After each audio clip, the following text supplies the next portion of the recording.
The terms deep learning and neural network are used almost interchangeably in AI. And even though they're great for machine learning, there's also been a bit of hype and a bit of mystique about them. This video will demystify deep learning so that you have a sense of what deep learning and neural networks really are. Let's use an example from demand prediction. Let's say you run a website that sells t-shirts and you want to know, based on how you price the t-shirts, how many units you expect to sell, how many t-shirts you expect to sell. You might then create a data set like this, where the higher the price of the t-shirt, the lower the demand. So you might fit a straight line to this data, showing that as the price goes up, the demand goes down. Now, demand can never go below zero, so maybe you say that the demand will flatten out at zero, and beyond a certain point, you expect, pretty much no one to buy any t-shirts. It turns out this blue line is maybe the simplest possible neural network. You have as input the price, A, and you want it to output the estimated demand, B.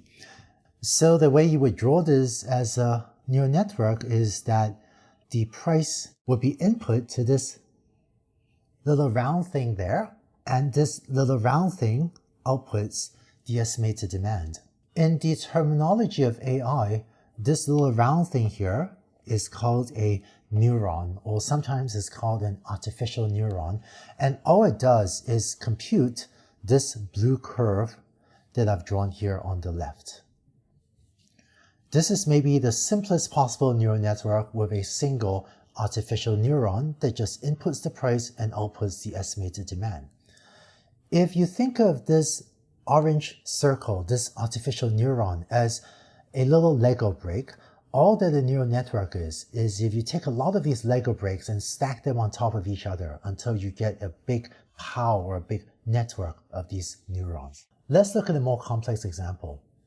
Suppose that instead of knowing only the price of the t-shirts, you also have the shipping costs that the customers will have to pay to get the t-shirts. Maybe you spend more or less on marketing in a given week. And you can also make the t-shirt out of a thick, heavy, expensive cotton or a much cheaper, more lightweight material. These are some of the factors that you think will affect the demand for your t-shirts. Let's see what a more complex neural network might look like. You know that your customers care a lot about affordability. So let's say you have one neuron, and let me draw this one in blue, whose job it is to estimate the affordability of the t-shirts. And because affordability is mainly a function of the price of the shirt and of the shipping costs. A second thing that will affect the demand for your t-shirts is awareness. How much are consumers aware that you're selling this t-shirt? So the main thing that affects awareness is going to be your marketing. So let me draw here a second artificial neuron that inputs your marketing budget, how much you spent on marketing, and outputs how aware are consumers of your t-shirt. Finally, the perceived quality of your product will also affect demand, and perceived quality would be affected by marketing. If the marketing tries to convince people this is a high quality t-shirt, and sometimes the price of something also affects perceived quality. So I'm going to draw here a third artificial neuron that inputs price, marketing, and material, and tries to estimate the perceived quality of your t-shirts. Finally, now that the earlier neurons, these three blue neurons, have figured out how affordable, how much consumer awareness, and what's the perceived quality, you can then have one more neuron over here that takes as input these three factors and outputs the estimated demand.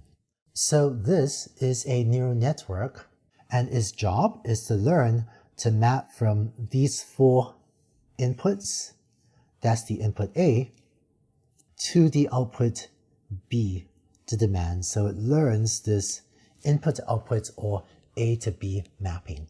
This is a fairly small neural network with just 4 artificial neurons, in practice, neural networks used today are much larger, with easily thousands, tens of thousands, or even much larger than that numbers of neurons.